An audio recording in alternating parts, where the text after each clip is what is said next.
Hey, it is so bright out here, but I'm going to try to make this without shades. The question that I keep getting asked the last few days especially, but that I also see asked all the time online on forums and stuff, is how do I change my subconscious beliefs? Because it always comes back to that. It always comes back to your beliefs are what create your reality.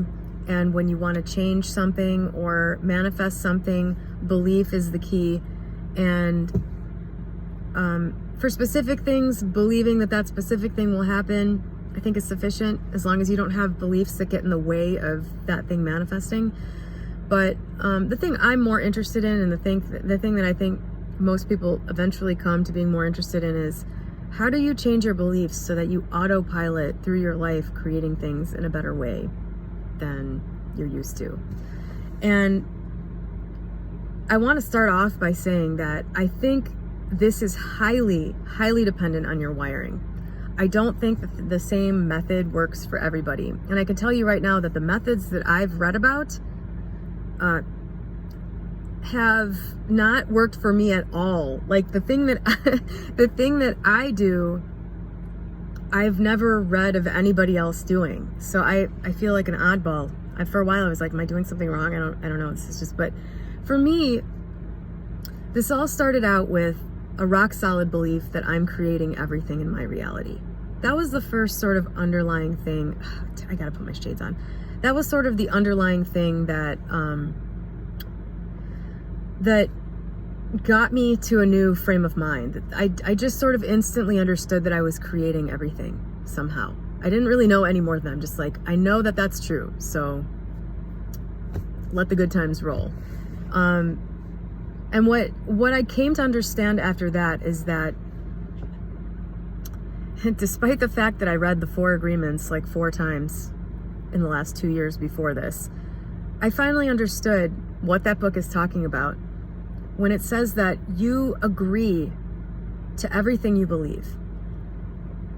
During the time that you created all of your main core beliefs about life, and if you're older, you've almost definitely created some other shitty ones in the meantime. That's what I'm noticing about myself. You formed your beliefs a few main ways. You either heard it demonstrated, saw it demonstrated or heard it repeated over and over, like by your parents. You've just absorbed things from the people you're around the most, at that age especially. Or somebody who you respected or thought knew more than you told you something and you just bought it, hook, line, and sinker. That's probably where a lot of it comes from. It's those are really funny. When you start getting into those, you're just like, holy shit, I can't believe this has been driving my life in any way. Or, you had your own experiences as a kid, as a teenager, as a young adult, and due to lack of experience or maybe having kind of a shitty belief system set up already, you drew conclusions from your experiences. Those created beliefs. And then what's happened since then is you have all of your experiences in life through this filter that's created by all these beliefs, and you unwittingly create more evidence to support these beliefs, or you just have experiences and you draw evidence from them to support your beliefs, like confirmation bias. This is how everything forms. So it stands to reason that is how you also unform them, by either hearing them over and over again or seeing them demonstrated in a different way, right? Or hearing somebody that you believe knows more than you tell you differently. Or you start viewing your experiences in a different way. And this is the way that I have personally done this. Another thing that I I'm going to make a playlist about this with all the videos I've done on this. It's going to take me a minute because I think I've talked about this on a lot of videos. But one of the first ones I did is called Manifest a State of Bliss. And I was in a state of bliss when I made this video. What happened for me was I had this moment of awakening in December that was I was instantly thrown into this state of bliss, which lasted almost nonstop for like a month after that. I remember it was like December 2nd, and then my mom said something that pissed me off on Christmas Eve. So that was like 22 days or something. And then I got over that quickly. I was back in the state of bliss for a while. I started this channel, and then there was just too much shit coming at me after that. So, yeah, I kind of dropped out of that. That is your base state. When everything is good, when everything's okay, when you don't have a shitty belief that's being triggered. And some people have such a solid framework of shitty beliefs that they never ever feel this way. If this is you, you're going to benefit the most out of examining your beliefs. So when you're in this natural state of bliss and peace and like feeling connected, even if you're sitting alone in your car in a parking lot, when you're in that state, it becomes easy to notice when something happens that throws you out of it. This is how I started to unravel all of my shitty beliefs. When I dropped out of this state of bliss, I spent the mental energy on saying, what's going on right now? What triggered this? This event, okay, what did this event, like, why did this upset me? What is like the underlying fear or negative belief, what caused this? And I would figure that out, trace it back until I sort of figured out, okay, this came from mom, this came from this incident maybe, or this is a repeated childhood message that was given to me. Do I agree with this? Does this make sense in my current life? Do I think that mom was coming from a good place when she said this? What do I know about mom? I just kind of would approach it like I'm a lawyer trying to argue a case against this belief being true, because my bottom sort of orientation towards this is that nothing should make you feel bad. Your state of bliss is where it's at. It's where you should be. And anything that interferes with that is some bullshit thing you added on to this base state of bliss that you had when you were 6 months old.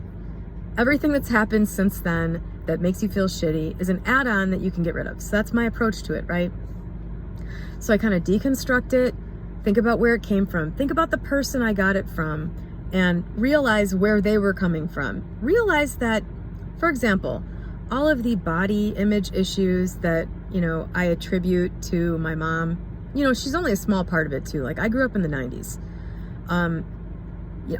I look at her and I look at the pressures she felt. I look at, her now, what I understand about, the pressures that she felt about her own looks and everything. And I get it. Like, it wasn't about me. Do I agree with that now? No. Do I really need to feel that way now? Is this the reality I want? No. Okay, what's the new reality? The new reality is my looks are above reproach. Period. End of story. They're above reproach. That's it. Every time something comes up, and this is not easy, especially if this is a big thing for you, like my physical appearance issues have been for me. They come up all the freaking time. And you have to just persist in not necessarily going through that entire process every time. It really only takes a couple times, depending on, like for the looks issue, like, okay, there's stuff coming at it from all directions. I've got a bunch of things, I've had to examine like 10 different things about that. But the thing is, when it comes up, you just remind yourself of the new belief. I mean, if these are things that you heard over and over and over and over again from ages 5 to 25, it's not going to change overnight. You have to repeat it back to yourself over and over again. And I do some affirmations about my looks and stuff like that. I do some affirmations about my worth not being based on my looks, basically. Like on purpose, I do that, and it helps. That was one of the written affirmations I was talking about doing, and I stopped doing it because it just kind of took after a while, and I feel better. But yeah, like when it comes up, you have to keep instilling this new belief, like you're your own parent. I mean, this is not overnight stuff. It's work. The mental work is the hardest work you'll ever do in your life.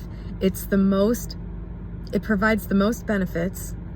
And honestly, it's the thing that most people never ever do.